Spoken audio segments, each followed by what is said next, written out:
Many Hold'em students think pre-flop play is 90% of the game. They think all they have to do is have the discipline to wait for good hands, and the money will just roll their way. While pre-flop play is important, and folding bad hands is a critical skill, there's a whole lot more to it than that. Just playing good cards is enough to make you a modest winner in a soft game. But to be an expert, you have to know more than just which cards to play. You have to know when to play them and how. You have to adjust your game and make some plays that may seem extremely bizarre to someone who just knows how to play tight. In this show, I'll teach you important pre-flop ideas that most players get wrong. You'll become more than just a tight player. You'll be a dangerous one. Okay, let's take a look at the running order. First, we'll learn to evaluate hands in terms of pot equity and post-flop strategic advantages. Then we'll learn how pot equity can help us determine when it's right to raise. And we'll also understand some of the trade-offs that raising has. Next, we'll learn that after someone open raises, it's usually right either to re-raise or fold, and almost never right just to call. After that, we'll learn to adjust our play to different types of players in the big blind. Next, we'll teach you to play shorthanded so you can make extra money in those very lucrative games. Finally, we'll sum up the theory with a few practical examples. So first we're going to talk about a way to think about valuing hands before the flop. And the method is called pot equity versus post-flop advantages. So each hand can be broken down into two components. It's pre-flop pot equity and it's post-flop strategic advantages. Pot equity is just how often a hand will win if you run out on the card. So for instance, say you have 3 opponents and you have a hand that if you ran out all the cards, it would win 35% of the time. Well, your pot equity then is 35%. The average player, since you have 3 opponents, would be 25% of the time. So your pot equity is significantly larger than average. Hands that have big cards, like big pocket pairs, aces, queens, jacks, tens, and big cards, unpaired cards, like ace, king, ace, queen, ace, jack, tend to have high pot equities. Hands with lots of little cards, like small pocket pairs, pocket deuces, trays, or suited connectors like 8-5, 8-6 suited, those hands have less pot equity. To have a high pot equity, a hand has to win a significant percentage of the time, even if it misses the board entirely. So for example, if you have big cards, like a pair of jacks or ace-king, sometimes you'll win even if the board completely misses you because it missed everybody else, and your hand just stands up as unimproved jacks or unimproved ace-king. With the small cards, that's not an option. If you have 8-6 and you miss the board entirely, you're going to lose the hand because 8 high is never going to beat 3 people. Suitedness adds about 4% to your pot equity. With a suited hand, you have about a 6% chance to make a flush by the river. Now, it doesn't increase your pot equity by 6% because sometimes you make your flush you would have won anyway because you have a pair or 2 pair. Sometimes you'll make your flush but still lose. And sometimes, especially if you flop only one of your suit, you won't get to the river because you'll be bet out of the pot before then. So instead of 6%, being suited adds about 4% to your pot equity. But it's a major change because say you have a hand that has a pot equity of about 25%. That is with 3 opponents. You have a 25% pot equity. It means that if you run the cards out, about 25% of the time, your hand will be the best. If you're suited, add 4 to that, and you now have 29%. So you've gone from a hand that's an average hand, 25% with 3 opponents, to a hand that's significantly better than average, 29% against 3 opponents.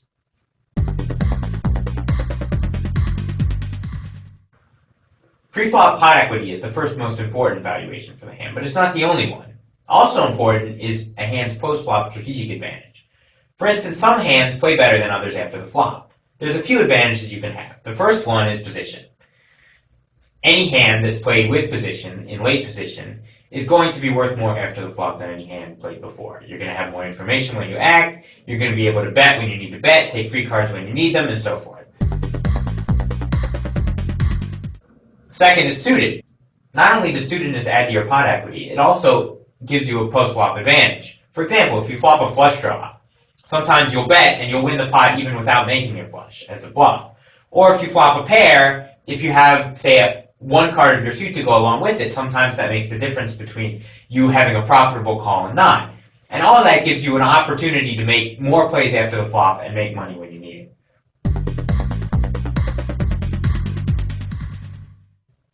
Similarly, having a connected hand, like for example 7-8 or Jack-10, gives you the opportunity to flop a straight draw, and that gives you the same advantages as the suitedness, except not quite as strong because straight draws aren't quite as good as flush draws.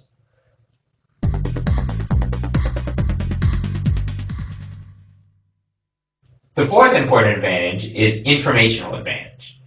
This you get most strongly with small pocket pairs, like pocket fours, pocket fives. With a normal hand, like say King 10, you often don't know where you are after the flop. Like if you have King 10 and the flop comes King 8-7, someone bets, and there are several players stacked behind you, you often don't know what to do. Does the better have a better king? Does the better have a worse hand? Does the better have a draw? Does anybody behind you have a better hand? You don't really know. So you're forced to act without all the knowledge. So in general, you should probably raise, but sometimes that decision's going to be wrong. Someone's going to have a better hand, and you're going to end up paying a price. Well, that's unavoidable with a hand like King 10. You just don't know, and you have to make with the best with what you know. With a small pocket pair, though, you can be a lot more certain that your hand is worth playing. Say you have pocket 7s, and again the flop comes King 8-7. Now, whereas before, with King 10, you were worried maybe he has a better king, maybe he's got a draw, maybe someone else has a better hand. Now you're not worried. You flop the set, and you're almost certain that you have the best hand. Sure, someone could draw out, but you know that you have the best hand, and you know, therefore, the best way to play it. Likewise, say you had pocket 3s, and the board came King 8-7. Now you still know what to do. You know to fold, but you know what to do. There's no confusion. When he bets, you have a very certain action. You're never going to make a mistake. So the small pocket pairs give you an informational advantage because you either hit big or you don't hit at all, and it's very clear how you should proceed.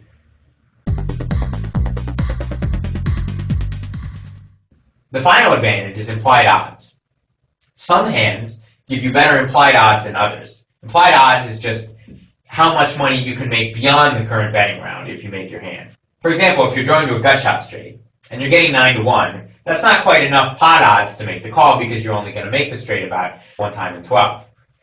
But after you make the straight, you're going to get more money from the other people in the hand. The person who has the best hand now will probably pay you off another bet or two, and that will bump your odds over the 11-1 necessary to call for the gut shot. That's implied odds. Some hands naturally give you better implied odds than others. Again, we can use the example King 10 versus a small pocket pair. With King 10, you generally flop top pair, and then you're playing defense for the rest of the hand. People are drawing at you, and you don't know whether they got there or not. Straight cards come, over cards come, flush cards come, and you're not sure, and often you end up paying off a better hand. With a small pocket pair, you're the one who's getting paid off because your opponents are the ones with the single pairs and don't know that you're lying in the weeds with the best hand. So small pocket pairs and small suited connectors that can make straights and flushes give you that advantage after the flop of being able to make extra money beyond what you make on the early rounds. Whereas the big offsuit cards like King 10 have an implied odds disadvantage because they're the ones that do the paying off. So in a given situation, a hand has two components. It has its pre-flop pot equity, and it has its post-flop strategic advantages. And those two things work together to determine whether the hand's playable or not. For example, if a hand's got a lot of pre-flop pot equity, it doesn't need post-flop strategic advantages to be playable. An example of a hand like this would be, say, ace-queen offsuit. Say if 3 people come in and you've got ace-queen offsuit. The hand has no post-flop strategic advantages apart from perhaps your position if you have good position. It's not suited, it's barely connected, it can make one straight, but that's not really an advantage. It has no informational advantage, it suffers from the same problem that King 10 would have, makes top pair and then pays off anyone who makes a better hand. And it doesn't, for the same reason, doesn't have implied odds advantage. So it really has no post-flop strategic advantages. The only reason it's playable is because it wins so often, either unimproved or when it makes a pair, particularly when it makes a pair with an aces or queens, it's going to be good enough to beat anyone else's pair of 8s or 4s or whatever else they make. Now another hand, say ace-6 suited, relies less on pot equity and more on strategic advantages to be profitable. Since ace-6 has slightly lower cards, it wins slightly less often against, say, 3 players, but it has the key advantage of being suited. If you flop a pair or a flush draw, you can often bet and win the pot before the showdown. Small suited connectors and small pairs, like say 7-6 suited and pocket deuces, have even less pot equity and even more strategic advantages that make them playable. So while a hand like pocket deuces might not even win its share, for example, if there's 3 opponents, it might not even win 25% of the time. It has such an informational advantage, an implied odds advantage, that it becomes playable despite the fact that its pot equity is less than average.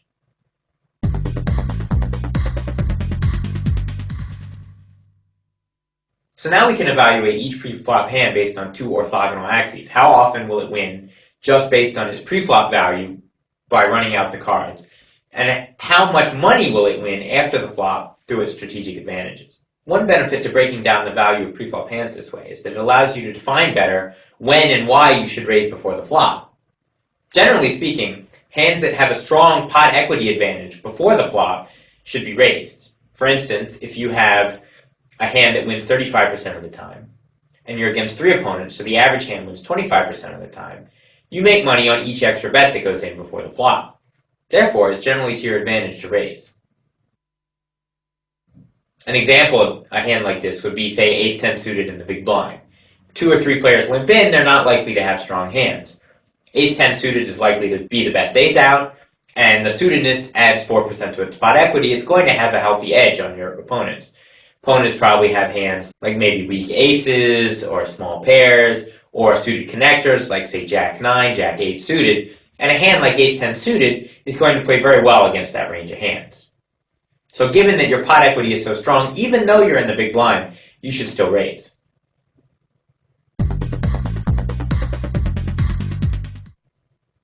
Other examples are, for instance, ace-king pretty much anywhere, anytime, you should raise before the flop for that reason. It's simply the pot equity edge is so strong.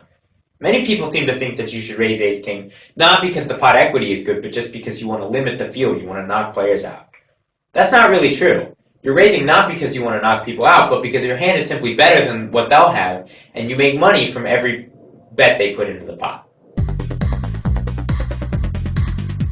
Similarly, a hand like pocket tens fits in this mold. A lot of people are scared to raise hands like pocket tens because the flop comes badly so often. Like, it'll come with a king or a queen. So often it will come with an overcard. But the fact is that pocket tens is one of the best hands you can have and has a healthy pot equity edge over all your opponents. If you're worried about playing a hand like pocket tens, think about how your opponent must feel with his, king 4 suited or whatever he happens to have. You have a much better hand than he does, and raising will take advantage of the fact that you'll win more often after all the cards are out.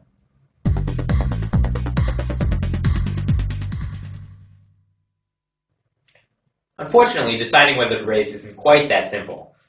There's a trade-off. Whenever you raise before the flop, you give up a little bit of your advantage after the flop. There's a few reasons why that happens. The first one is you'll get check raised more often when you flop a weak hand. So for example, if you have ace-king and you raised a couple people and the flop misses you completely, like say coming Jack-8-4, then often your opponents will check to you, hoping that you'll bet, which you should, and then they'll raise you if they have a good hand, like if they flop the Jack. That punishes you for having raised, because if you hadn't raised, they would often have just bet their Jack and you could have folded. So because you raised before the flop, it tied you into this situation where you bet and got nailed for an extra 2 bets. Another problem is the opposite, that when you do flop a good hand, they'll check to you and they'll just call your bet, whereas they might have bet into you, not suspecting that you had a good hand had you not raised. For instance, say you got ace-king again, and now the flop comes king 8-4, so you flopped a pair of kings. You'd like someone to bet into you, so you could raise or call or whatever, but you get more action on your hand if someone bets into you. But often if you raise before the flop, they won't bet. They'll check to you and then let you bet and sometimes be scared and just fold or call. The third disadvantage is that whenever you raise, you create a bigger pot, and that will often tie you and everybody else to the pot. Now the reason that's a problem is because part of the advantage that a good player has over a bad one is that a good player knows which draws are worth pursuing and which draws are worth folding. When the pot's so big that you're tied to the pot even with weak draws, you lose some of that advantage because you can't fold in spots where other players would call. For example, say you've got king-queen suited. 2 players limp and you raise. Someone calls behind you, small blind, big blind call, and everybody calls. So there's 6 ways for 2 bets each, so there's 12 bets in the pot. The flop comes ace-jack-6 with the 6 of spades. So you have a gut shot and a backdoor flush draw. The small blind bets, big blind calls, and now the first limper raises and the next one calls. So now there's 18 bets in the pot, and it's 2 bets to you. So you're getting 9-1. You have a gut shot, a backdoor flush draw. The gut shot will come in about 1 time in 12, and the backdoor flush draw will come in about 1 time in 24. So that makes it more than worth calling getting 9-1. Unfortunately, your hand is weak, and you're going to lose far more often than you're going to win, because the bettors and raisers probably have at least an ace, so you're going to need a 10 or 2 spades to win. You have to call because the pot's real big, but you're losing money on that betting round because you're calling as a big underdog. So you'd have preferred not to have to call those bets at all, and you wouldn't have had to call them had you not raised before the flop. So raising before the flop can have some disadvantages after the flop. So generally you should raise before the flop if you have a pot equity advantage. That is, if your hand will win more often than the average one. So if you have 3 opponents and your hand will win more than 25% of the time, you should raise because you win more often than average. Unfortunately, raising costs you money after the flop, so you can't cut the line off at exactly 25%. If you have a hand that wins 26 or 27% of the time, you would still not raise because raising costs you money after the flop. So even though that raise makes you a little bit before the flop, you then trade it off with the money you lose by having raised after the flop. So raising before the flop is often a trade-off. You gain money before the flop, but you lose money after the flop. And to make the raise correct, you have to make sure that the money you gain before the flop is more than the money you lose after it. By the way, when we talk about these numbers winning 25% of the time, 35% of the time, these are just estimates. I don't expect you to know, I have King Jack and there are 3 people, I'm going to win exactly 28% of the time. That's not the point. The point is that you understand how these numbers operate theoretically, and when you get to the table, you can make estimates. So if you just happen to know that ace-queen has a pot equity advantage, you don't have to know exactly how big. You don't have to know that it's 27% or 34%. You just have to know that it has an advantage, and therefore that's why you should raise. So there's a trade-off. When you raise before the flop, you exploit your pot equity advantage, but you give something up after the flop. And you have to make sure that what you make before the flop outweighs what you give up after the flop. That can change not only depending on what hand you have, but on who your opponents are.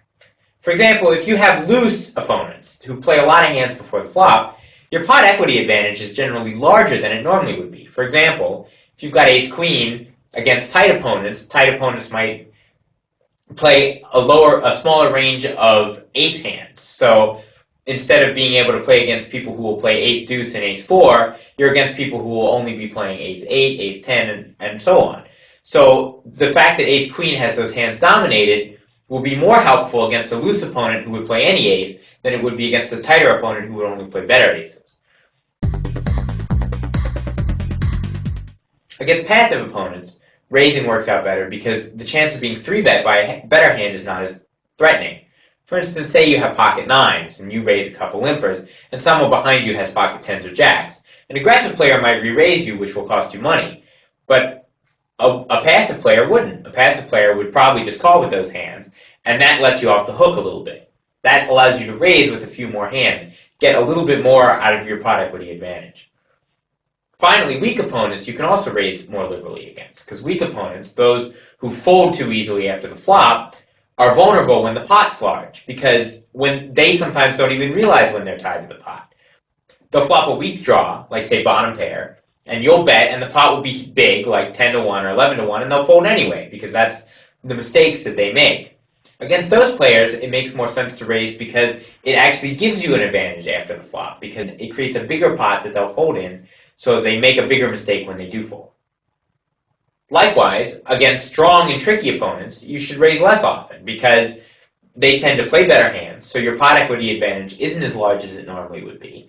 And you get into more trouble because they'll raise you, they'll 3-bet you with a wider range of hands, they'll know what you're doing, and so when you come in with a marginal hand, like ace-10, ace-jack, and raise, and they might 3-bet you knowing that you might be a little weak.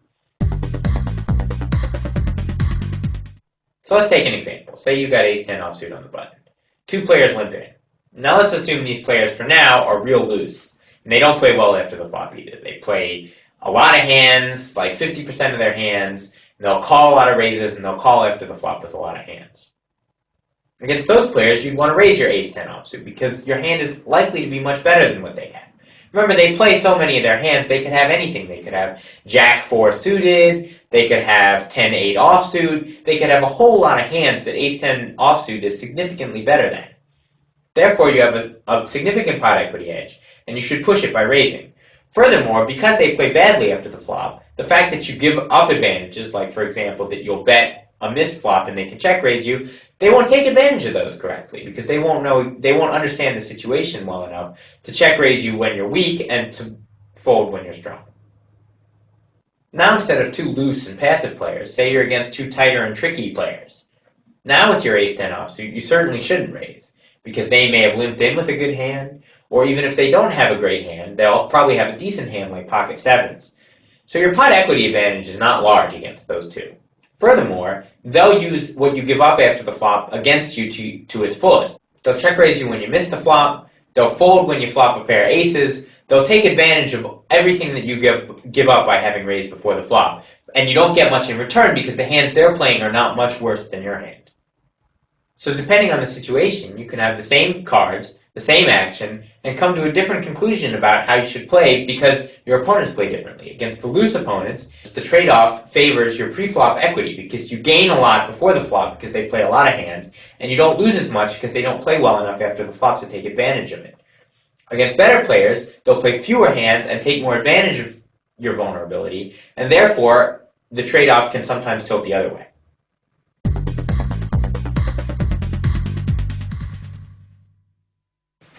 Now let's move on to a slightly different topic.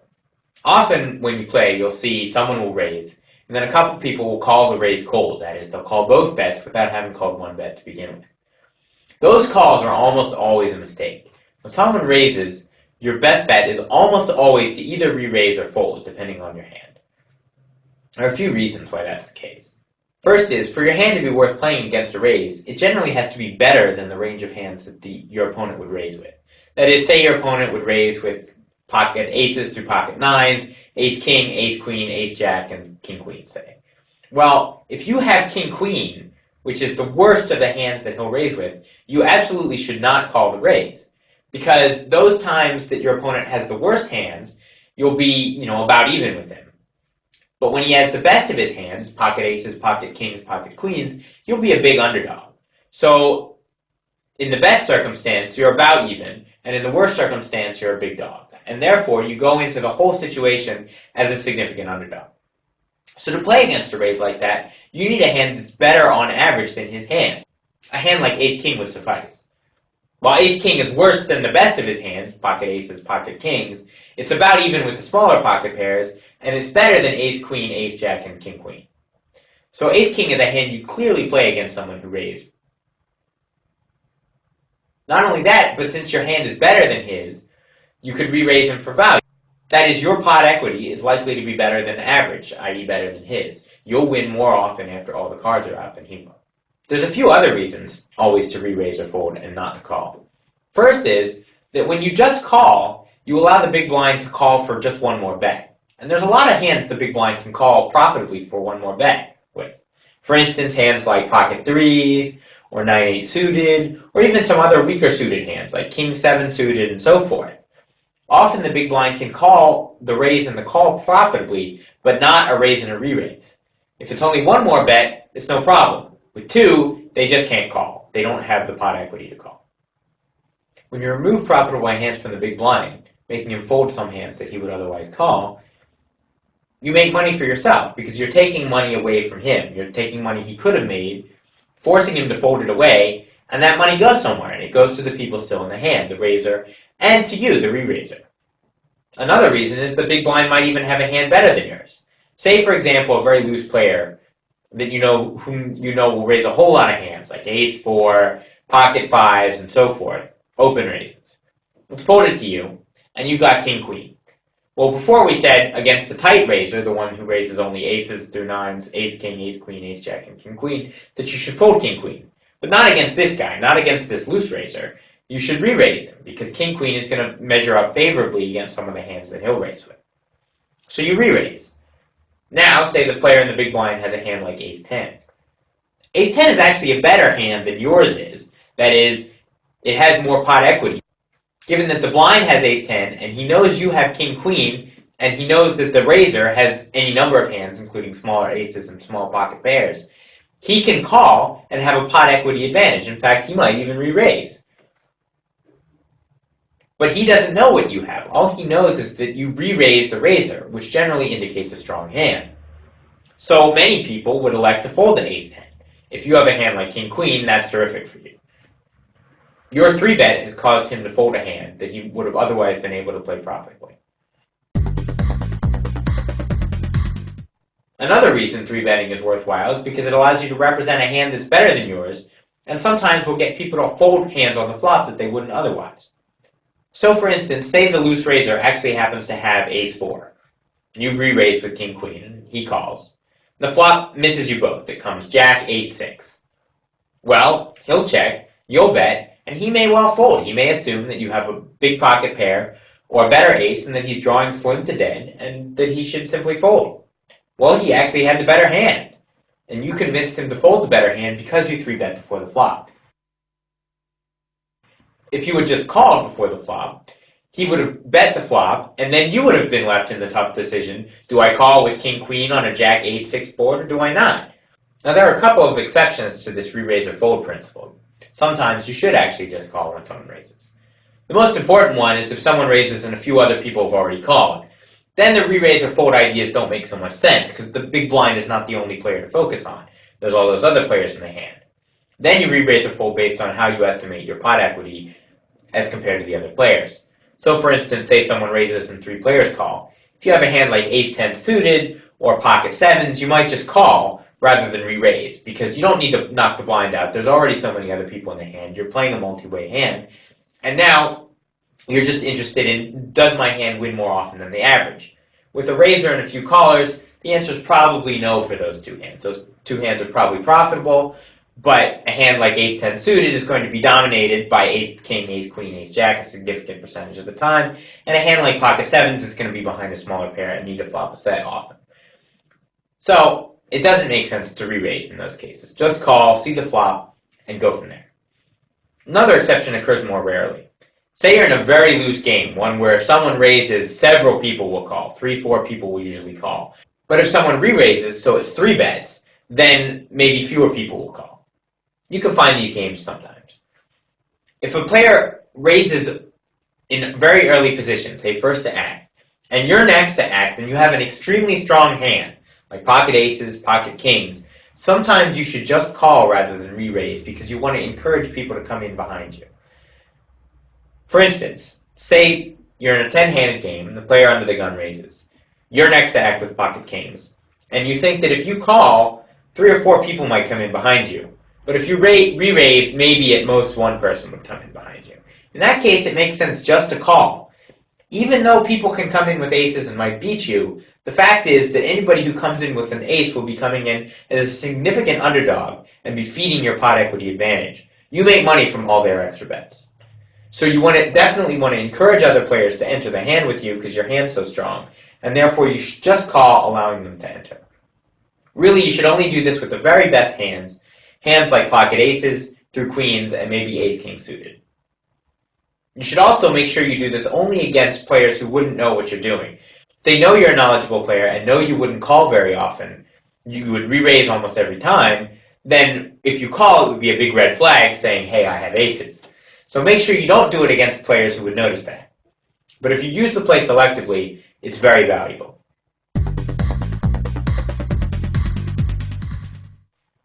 Another important factor that can alter your pre-flop decision-making is who's playing in the blinds, what kind of players. The blinds are the most important players when deciding your pre-flop strategy because they're the ones most likely to be in the hand with you, since they're already in for 1 bet. If the blinds are bad, that can cause you to alter your strategy. And if they play particularly tightly, that can cause you to change it in a different way. So for example, say the player in the blind is the worst player at the table. He calls before the flop with all sorts of hands. He'll call on the flop and turn with virtually nothing, and he'll pay you off on the river with very little. Say everybody folds to a pretty good player who's 1 off the button, and that player open raises. You're next to act with ace-10 suited. Well, normally we'd follow our re-raise or fold principle And in this case, we'd re-raise because ace-10 suited compares favorably to the range of hands a good player would raise one off the button. But if the player in the blind is really, really terrible, if he's so bad that calling with good and bad hands alike will cause him to lose money on average, you should sometimes encourage him to stay in the hand by simply calling and allowing him to call. For instance, say he'll call with absolutely any two cards if you just call, but if you re-raise and it's two bets to him, he'll only call with pretty good hands. In that case, you might just call, allow him to call with 8-3 offsuit, and then let him pay you off if he flops a 3 and you flop a 10.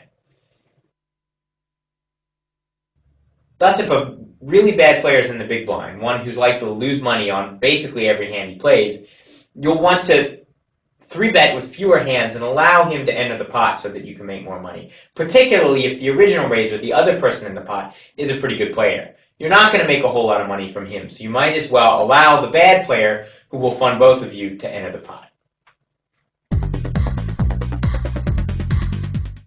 Another type of player to focus on is if there's a really tight player in the big blind, someone who doesn't defend with nearly enough hands. Against those players, you should be very happy to steal by raising and 3-betting against their blinds. When you get a little out of line pre-flop by raising a hand that's a little weak, you really don't hurt unless someone re-raises you. That is, if you raise, there's enough chance that the player in the big blind will be caught with a truly terrible hand, like 9-4 offsuit, and will just have to fold no matter whether he thinks you're out of line or not. There's enough chance that that's going to happen that if he doesn't re-raise you on his good hands, you come out ahead by taking a shot at his blinds. The real trouble is when the player in the big blind is willing to call you with a lot of hands and re-raise you with quite a few of his best hands. Then you have to be more selective about the hands you steal with. On the other hand, if the player in the big blind is very tight, that is, he'll relinquish a lot of hands like Queen 10, Queen Jack. To a raise, you should raise with a whole lot of hands, and especially you should take the opportunity to 3-bet anyone who you think might be 3-betting a little light. For instance, say there's a very tight player in the big blind and it's folded to you 2 off the button with a hand like King 4 suited. Normally King 4 suited isn't nearly strong enough to play in that situation with so many people behind you. But since the big blind is such a tight player, you can really get away with raising with a hand even that weak because your chance of winning his blind is so high. Furthermore, if someone raises before you, you should 3-bet to isolate with hands that are weaker than ones you normally consider. Like, say, a relatively tough player who also would recognize that the tight players in the blind open raises, and you have a hand like ace-10. Normally, you'd never play a hand like ace-10 against a guy like that. But if you think the player might be reacting to the tight blind and adjusting by opening his raising standards, you can absolutely re-raise with a hand like ace-10 to knock the blind out almost for sure and take advantage of the fact that the original raiser is likely to be weak. So always pay attention to who's in the blind. If a loose player is in the blind, you sometimes want to let him in and allow him to lose his money over on the flop and turn. If a really tight player is in the blind, you should raise with a few more hands than you normally raise, because he'll give his blind up more easily, and that allows you to create an immediate profit even with bad hands.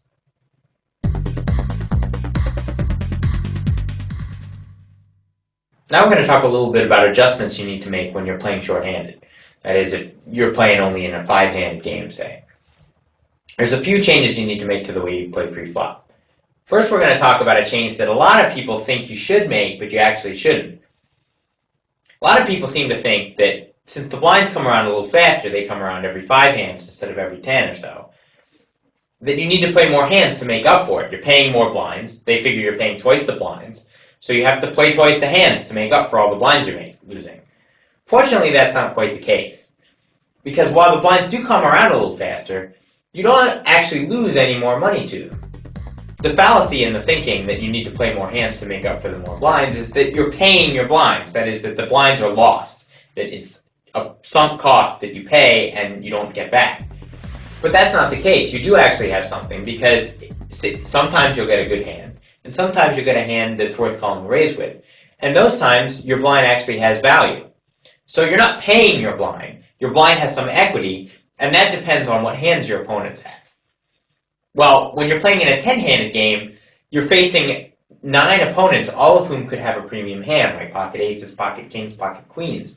Those are the hands that threaten your blind equity the most, because they'll raise, and it's very unlikely that you'll get a hand worth calling a raise like that with. When you're playing shorthanded, the chance that someone has a premium hand has gone way down, and therefore, when people do raise, often you can call and use the equity of your blind, whereas in a full game, you might be forced to fold for fear that they have a big hand. So for instance, if you're playing, say, a 20-40 game, so you have a $20 big blind, in a 10-handed game, your $20 big blind might be worth about $8. That is, on average, if you played the big blind over and over and over and over again, you'd get back about $8 of your $20 that you put up. In a shorthanded game, that number might be, say, $15, so you only lose $5 each time you get the blind, as opposed to, say, $12 that you get the blind in a 10-handed game. That difference means that even though you'll get the blind twice as often, you only lose half as much when you do get it, so it all comes out. As a result, you don't actually pay more when you take the blinds in a full game or in a shorthanded game, and so there's absolutely no reason to play more hands. It doesn't matter whether there are 10 people in the game or 4. If it's folded to you and you're 2 off the button, the situation is exactly the same. So don't play more hands simply because there's fewer people in the game. So if you shouldn't start playing more hands, what adjustments should you make? First, you should change the way you value hands a little bit. Specifically, the way pot equity works is a little bit different shorthanded. Most shorthanded pots are played 2 or 3-handed. Pot equity shifts a little bit away from the hands that do well multi-way, like connected and suited hands, and towards the hands that hold up often unimproved against 1 or 2 hands. Those are hands that have what I like to call showdown value. That is, if you run out all 5 cards and miss, you're still likely to win with a showdown hand. The beauty of a showdown hand is that someone else has to hit to beat you. So showdown hands would be things like pocket pairs and aces, where if someone has a hand like, say, Jack 9, and you have a hand like pocket 3s or ace 8 or anything else, your opponent has to hit the board in order to win. Otherwise, you win by default. When you're playing a lot of pots short-handed, showdown hands go up in value because a lot of times no one will hit the flop. Therefore, small pairs, which have a small pot equity in normal full games, where you can expect 4 or 5 players to come to the flop, now have a much higher pot equity because you're playing most hands heads up or 3-handed, and in those cases, the showdown value of your pocket pair is worth a lot more than it was in the multi-way situation. Similarly, bad aces like ace 4 offsuit and so forth gain a lot of value because of their showdown hand. Now, showdown hands include all the pairs and all the aces, and generally it depends on how many players, but some of the kings, the best kings, king queen, king jack, king 10, maybe king 9, somewhere in there. At some point, you begin to break down and no longer can count on winning a showdown very often against a random hand. Another reason that showdown hands become more important shorthanded is because people tend to play a lot trickier after the flop and will raise more aggressively with weaker hands. In order to withstand that, you really need a showdown hand. In other words, you need something to say, I can call you down no matter how many raises you make. That's not to say that you're always going to call down no matter how many raises they make, but if you don't have a hand like that, you're completely vulnerable to a bluff. Someone could bluff you every hand, and if you have no hand to show down, there's no way you can call. Your only option is to re-raise, and that puts you at a lot of risk. So for example, if you're playing 4-handed, hands like pocket 4s and ace deuce and king 9 offsuit become worth playing almost always for a raise, whereas in a full game they might not be so worth playing for a raise because you might end up playing in a multi-way pot with them. The third thing to do when you're playing shorthanded is defend your blinds more tenaciously. Remember, you know that you're not supposed to play more hands, but your opponents will still be under the impression that they're supposed to. So when it comes folded to them and they have queen 7 offsuit or some piece of trash, often they'll take a shot at your blinds because they think they need to make up for the fact that they're going to take the blind in 2 hands. Well, given the fact that they've opened up their raising standards, you absolutely have to defend more often in order to compensate. In fact, if you don't defend more often, you're rewarding the fact that they're playing more hands. Since your big blind has more equity in a short-handed situation, it costs more when you fold it, and you really have to defend with hands that you may not be comfortable defending with at all. For instance, say an aggressive short-handed player who thinks he's got to play more hands, open raises 1 off the button.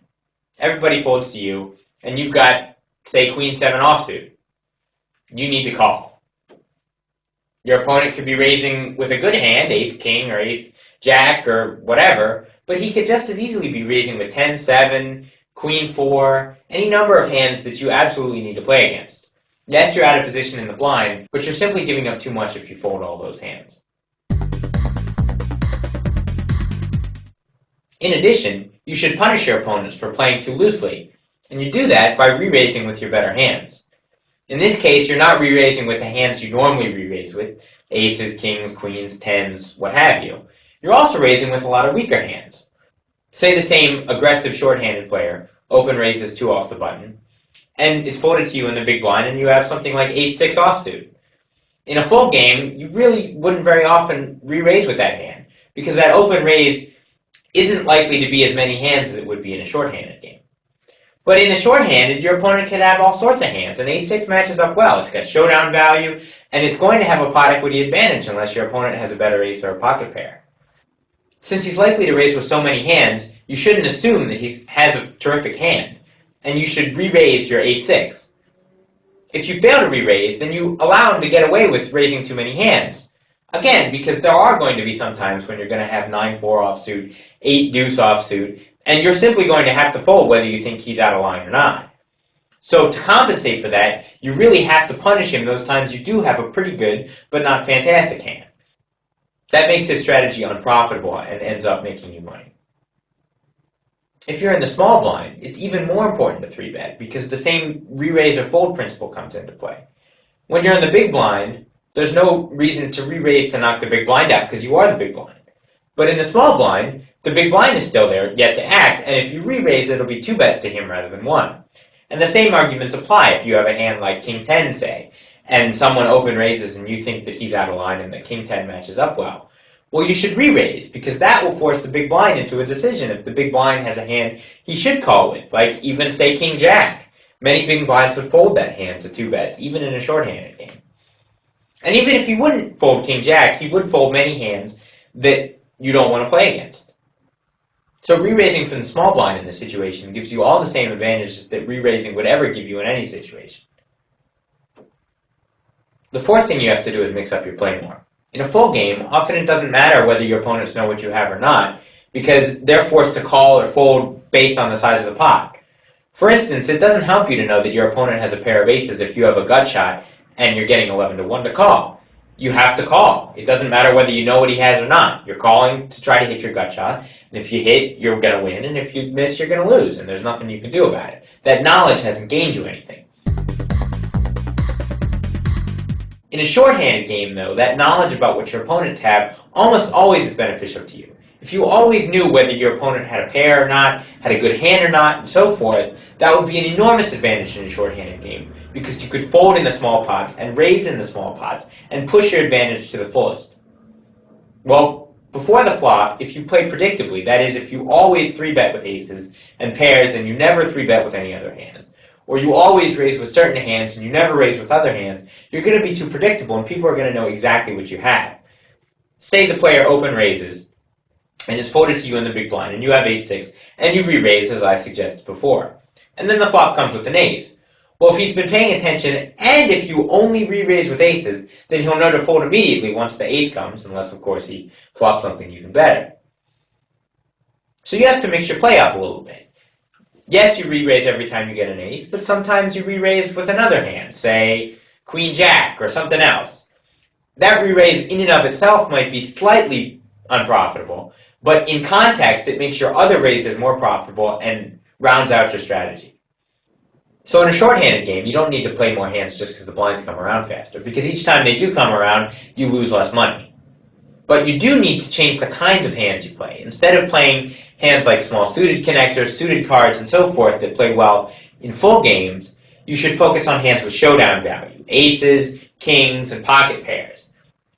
Those are the hands that allow you to win showdowns and stop bluffing.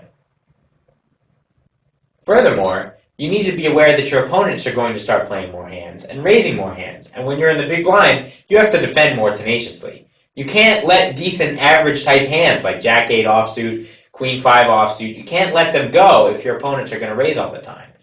Also, you need to make sure you 3-bet your better hands. Don't be timid. Don't wait for aces, kings, queens, jacks, ace, king to re-raise. Re-raise with all of your better hands, ace-6, king-10, so forth. Make sure you punish your opponents for playing too many hands. Finally, also make sure you mix up your play. Don't raise always with the same hands or re-raise always with the same hands. Most of the time that you re-raise, you should have a good hand. But sometimes you need to have a weaker hand so that your opponent can't know always when you re-raise you have an ace. There always needs to be that doubt in their mind, so they pay you off when you do flop an ace. So let's review what you've learned.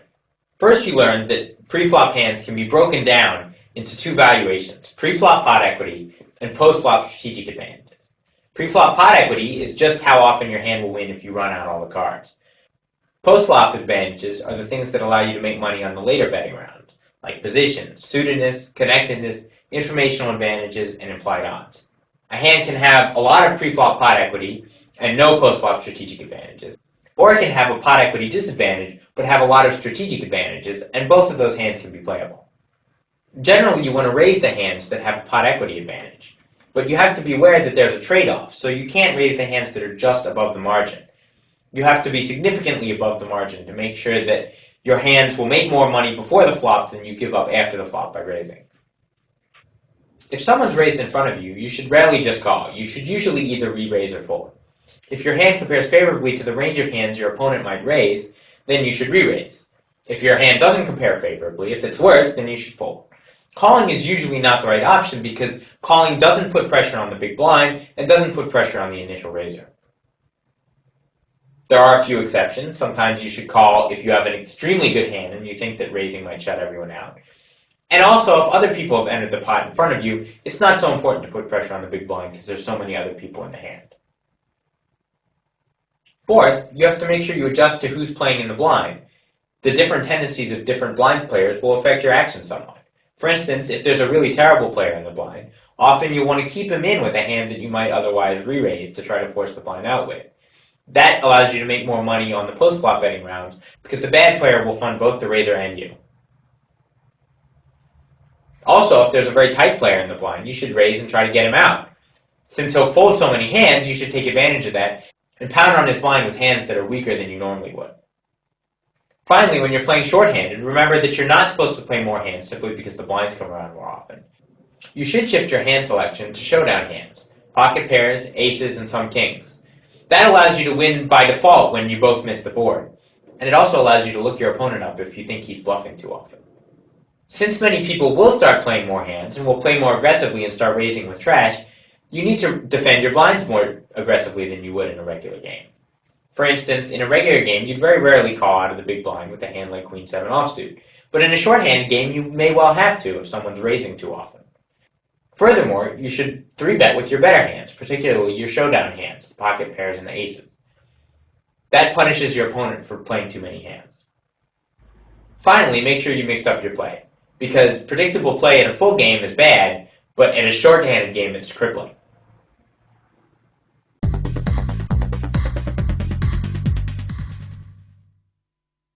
So now let's put the theory into practice. Here's an example. You're in a loose game, and 5 people limp to you and you're in the big blind. You have the king of hearts, jack of hearts. What should you do? When 5 players have entered the pot in front of you, it's almost certain that some of them are playing bad hands. That you know that the game is loose makes it almost a sure thing. You know your opponents are playing bad hands, hands like Queen 4 suited, or even worse hands like 10 deuce offsuit. With king jack suited, you'll have a large pot equity advantage over all those bad hands. You're going to win far more often than the average player. So even though you have the disadvantage of being the big blind, raising makes you so much more money that you should raise now despite the fact that you'll have a post-flop disadvantage. Raise and punish all the loose limpers. So now let's try an example from a loose and passive game. 2 players limp to you and you're in the small blind with ace of hearts, jack of diamonds. What should you do? Ace-jack is quite a good hand against 2 loose limpers. Remember, they could be playing all sorts of hands, including hands that you dominate, like ace-4 and jack-10. You're likely to have a significant pot equity advantage over them. Now, you're in the small blind, so you do have a positional disadvantage throughout the hand, but being in the small blind also allows you to put pressure on the player in the big blind. If you raise, he has to choose often, if he has a bad hand, between folding or making an unprofitable call. If you don't raise, you don't force him to make that choice, and you hand him money. Therefore, you should raise, both to push your pot equity advantage against the loose limpers and to put pressure on the big blind. Let's switch gears a little bit. An aggressive player in middle position raises, and you're next to act, one off the button, with Queen-Jack offsuit. What should you do? Well, the player is aggressive, so you might be inclined to play, but Queen-Jack offsuit just isn't good enough. You're going to be dominated far too often. Even though he might have ace-4 or pocket-5s, hands that you would be willing to play against, he'll also sometimes have ace-queen, king-queen, ace-jack, and any number of other hands that dominate you. On the other side, you're not likely to have him dominated at all. His chance of having queen-9 is relatively remote. So you're likely to be a big underdog against his range of hands. You should definitely fold. Now let's try some short-handed examples. You're in a six-handed game, and you're first to act. But there's a tight player in the big blind. You have the queen of hearts, nine of clubs. What should you do? Well, two of the concepts we discussed apply here. First, the player in the big blind is tight. When that's true, you should raise more hands to try to knock him out. You can loosen up your requirements somewhat because you're taking more money from the big blind than you normally would by raising. The other concept that applies is that you shouldn't start playing lots of hands just because the game's short-handed. Remember, the blinds come around more often, but you pay less each time, and your decision-making doesn't change for each situation. Under the gun in a six-handed game is 3 off the button. Even with a tight big blind, you would never raise queen-9 offsuit in that position, so you shouldn't do it in a shorthand game either. You should fold. Let's try an even shorter game. This one's three-handed. You're in the big blind, the button folds, but the small blind raises. You have king-9 offsuit. What should you do? Remember, in short-handed situations, people are going to try to take a shot at your blinds far more often than they normally would. In this case, the small blind could be raising any number of hands, probably 30 to 50% of his hands. You have position on him for the remainder of the hand, and you have a pretty good hand yourself. You should re-raise him to punish his loose raising. Let's go back to a full game. This one's 10-handed and is pretty loose. The player under the gun raises, and you're next with the ace-queen of diamonds. What should you do? This is a fun hand because several principles come into play. With ace-queen suited, you have a marginal hand against an under-the-gun raiser. It's usually worth playing, but how you play it depends on some other factors. For instance, who's playing in the big blind? If the big blind is a bad player, then you'd be more inclined to keep him in the hand by just calling. If the big blind is a tight player, you'd want to re-raise it. Additionally, remember in loose games, sometimes it makes sense to violate the re-raise or fold rule by just calling with some very premium hands in early position. If you re-raise, you shut out everybody who might call two bets with a bad hand. And that's definitely not what you want. If you just call, some people might sneak in with bad hands like king-9 or ace-4. That's certainly to your benefit when you have a hand as good as ace-queen suited. You can't expect to make a whole lot against the initial raiser, so you're really counting on the other players in the hand to be subsidizing you this time. I'd say the answer is close. If the big blind is a really bad player, or the other players in the hand are really loose and likely to cold call two bets with some terrible hands, then just call and let them do that. If the big blind is particularly tight, and the other players are not that loose, then go ahead and 3-bet and try to get yourself heads up with the initial raiser.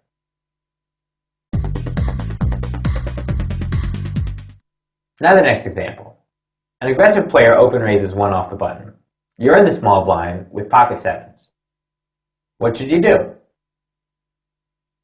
Since you're first to enter the pot from the small blind after the raiser, this is clearly a re-raise or fold situation. An aggressive player 1 off the button could open with a lot of hands, and pocket 7s is far too good to fold. Therefore, you should re-raise. This one's a little more complicated. You've posted in the cutoff, which means you've posted a blind equal to the size of the big blind, 1 off the button. An aggressive player open raises from middle position. Now keep in mind, when people post in the cutoff, some people loosen up their raising requirements somewhat to try to take advantage of the extra dead money in the pot. I don't necessarily recommend that strategy, but some people will use it anyway. Anyway, an aggressive player opens from middle position, and you're in the cutoff with ace of hearts, 9 of clubs. What should you do? Well, again, this is an example of a re-raise or fold situation. If you hadn't posted, even though the aggressive player could have a lot of hands, ace-9 is dominated too often to try to play. Unfortunately, having posted in the cutoff puts you halfway in and leaves you with far too good a hand to fold. You could call, but then that would violate our re-raise or fold principle. And it still applies here. The advantages to re-raising are still there. The big blind might be forced to fold a hand that he could otherwise play profitably, like say 8-7 of clubs. Or he might even fold a hand that's better than yours, like ace-jack. Furthermore, if you re-raise, you put pressure on the initial raiser, who might be raising light, to hit the flop. If he misses, he might well check and fold. So even though your hand is not that good, and might well be dominated, you should re-raise.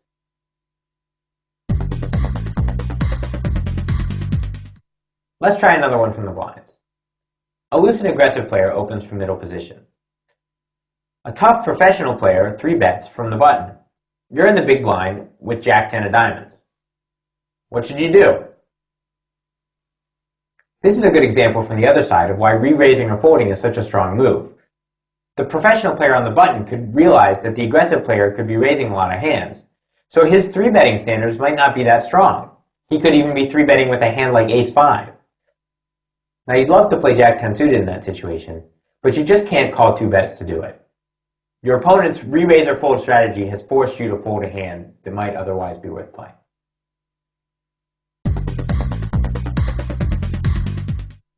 Let's try one more. A typical player raises under the gun, and then a loose player calls. You're 2 off the button, and you have ace-king, ace of hearts, king of spades. What should you do? Well, we have to consider a possible range of hands for the under-the-gun player to have. If he's a relatively tight raiser, he might have something like pocket aces through pocket nines, ace-king, ace-queen, ace-jack, or king-queen, with maybe a few other random hands occasionally thrown in. Against that range of hands, ace-king actually plays quite well. Against pocket queens through nines, it's certainly worth playing, and it's almost even money. Against ace-king, obviously, it's an even money. And against ace-queen, ace-jack, and king-queen, it's a big favorite. Only against pocket aces and pocket kings is it in trouble. But there's a lot more ways for your opponent to have hands that you dominate, ace-queen, ace-jack, or king-queen, than to have pocket aces or kings. So your hand matches up favorably against under-the-gun players. Furthermore, there's a loose caller, which means that your hand probably has an even bigger pot equity edge. You should certainly re-raise. A lot of people don't like to re-raise here. They think that re-raising would be solely to limit the field, to knock everybody else out. And then once there's a raiser and a caller, they think they should just call, see the flop, and hope something good happens. That's not the way winning poker players play. When you have a pot equity advantage, you should take advantage of it and re-raise.